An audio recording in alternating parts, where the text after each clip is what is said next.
buck stops here. Following weeks of speculation, the New York Mets have hired their new manager. According to a tweet from team owner Steve Cohen, Buck Showalter will take over as the newest skipper in Queens. Reports have Buck inking the largest managerial deal in club history.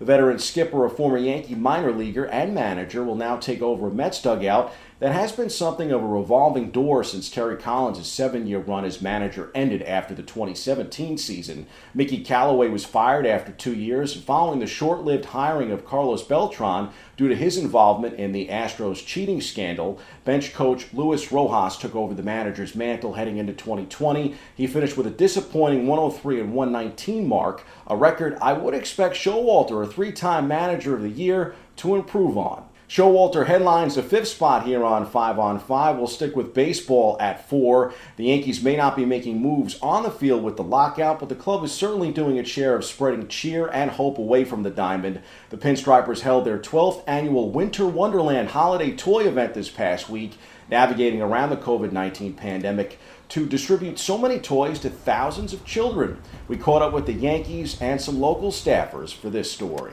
It's a priority. You know, everybody knows the Yankees for being a champion on the field, but that same drive and focus is part of our commitment is being a productive member of this community. And we're committed throughout our organization to get the job done day in and day out. And we're happy to put a smile on these young people's face during the holiday season. It makes a big difference. We have a lot of kids that are underprivileged. Their parents are in shelters. They're having a hard time.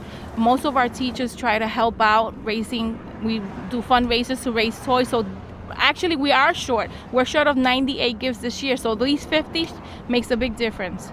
Nice story there. We'll keep the good holiday vibes going with the Brooklyn Nets. Reform Alliance and rapper Meek Mill teamed up with the Nets and the New York Liberty to host a special VIP experience at Barclays Center for children from 5 community-based organizations. The group started with a shopping spree at the team store, Brooklyn Fanatics, where Nets alum Albert King and Liberty's Dee Dee Richards helped the kids shop. Meek Mill also stopped by to speak with the group after shopping. The group watched pregame shoot-around and received special shout-outs from Nets players Blake Griffin and Patty Mills and Nets GM Sean Marks. Following shoot-around, the group had a private dinner in the 4040 Club, then watched the Nets take on the Orlando Magic from the suites. Pretty cool story. Here's more.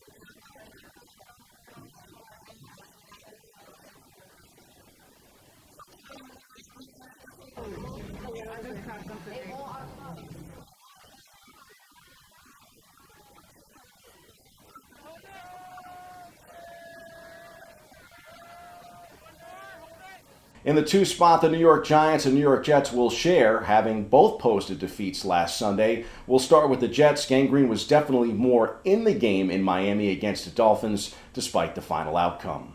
Yeah, I thought they did some good things in the second half that, made it tough on us, and, we just got to keep going, trying to execute, and, just get going. Really, I think is all it was. I really thought, even in the second half, I didn't think, we were doing anything terrible, but we weren't, completing passes and got sacked, too many times. So it's going to be some good learning experiences for us to clean up. Can't say the same for the G-Men at home against Dallas. We go back inside the locker room for more.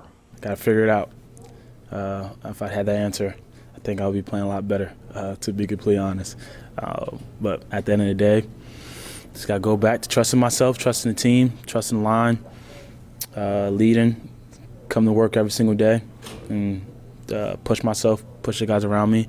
And, like I said, I think I said it before, I'm a big believer in things that you want to accomplish only happens if you work for it. And, everything that I want to accomplish in my career is still out there. Still young in my career. Season's still not over. So just every single day, just go out there and attack it and try to get better. And at number 1, Jake Paul does it again. He defeats former MMA champion Tyron Woodley with a 6-round knockout in their second boxing match against each other last weekend. That fight card also featured former NFL star Frank Gore and former NBA star Darren Williams. Williams was impressive in the celebrity boxing showdown with Gore, taking the victory. He kind of helped the NBA community rebound a bit following Nate Robinson's poor showing in the ring. Man, oh man, this is some time to be alive, folks.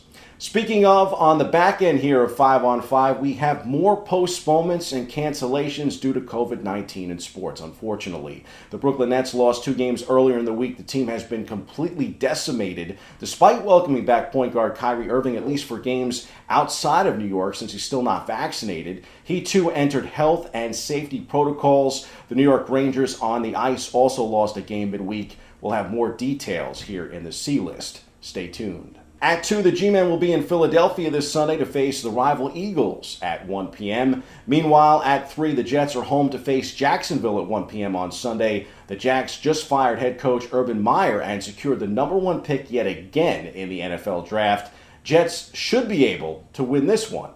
At 4, the Knicks will face Atlanta and Trae Young on Christmas Day. That game gets underway at noon. Always a big day for the NBA on Christmas. And at 5, Fordham University and Rose Hill has changed its policy for fans for the next few basketball games. Fans will not be allowed to attend the men's game against Massachusetts on January 2nd and a women's contest versus Florida Gulf Coast on December 29th. The rise in COVID cases also affected the men's game this past Wednesday against Georgia Southern. The policy will be reassessed when campus reopens on January 5th prior to the women's Atlantic 10 contest with St. Louis. We head to the C list for more on COVID-19 and its effect on pro sports.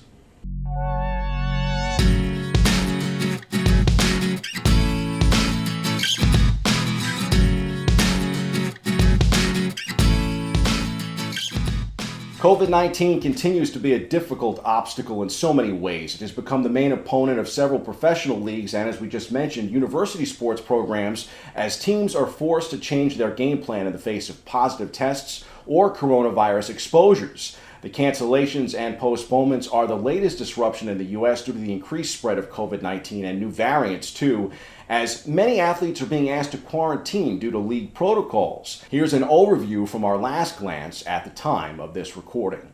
The NHL postpones games in the U.S. and Canada. 27 NHL games had been postponed heading into the week. Meantime, the NFL postpones 3 games. The NFL and NBA are changing their COVID-19 protocols. In fact, as cases have continued to rise, last Sunday's scheduled games between the Washington football team and the Philadelphia Eagles and between the Seattle Seahawks and Los Angeles Rams were also postponed until this past Tuesday. The NFL describes the COVID-19 reserve list as being for players who either test positive for COVID-19 or who have been quarantined after having been in close contact with an infected person or persons. We're seeing a lot of that, unfortunately, of late. NFL teams are not permitted to comment on the medical status of players other than referring to roster status. Clubs may not disclose whether a player is in quarantine or is positive for the virus. The NBA postpones 5 games while the NCAA men's basketball calendar has been turned completely upside down with more than a dozen games canceled or postponed in recent days. Most notably, games between number 2 Duke and Loyola and between number 4 UCLA and North Carolina scheduled were canceled due to COVID-19 issues within the programs. 2 other men's top 25 games were canceled closer to home. Number 16 Seton Hall was about to play Iona, but officials said the game could not be played because of the protocols at Seton Hall. As we have said all along, keep praying during this holiday season, wishing everyone health and happiness. That's your look at sports. I'm Bobby C.